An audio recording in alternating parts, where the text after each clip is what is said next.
Now today we learn how to reverse the string.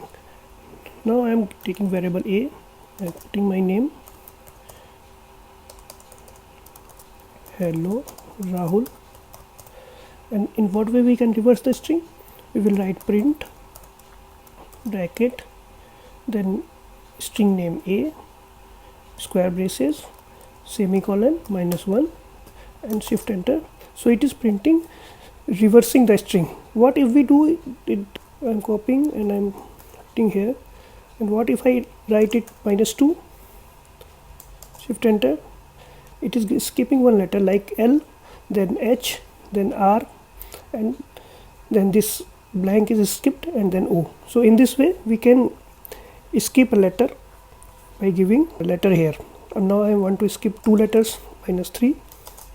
So it is skipping 3 letters. In this way we can reverse the string. Now we understand string methods. So string methods can be written in the way in dot, like string dot method,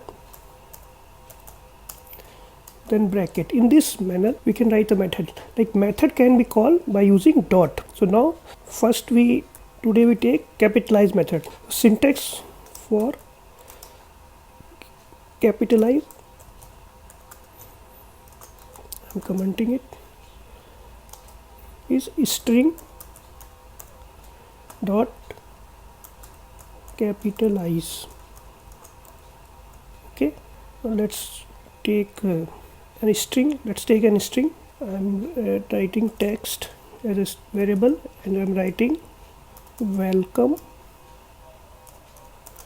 to our channel, and then I will write x in another variable. Actually the method is, this string method always saves other string. It is not manipulating the current string. So we are taking a new variable like x. Xt is our string stored in text. So text, I have taken the variable text dot capitalize, and then we print x. So what will it giving? Welcome to our channel.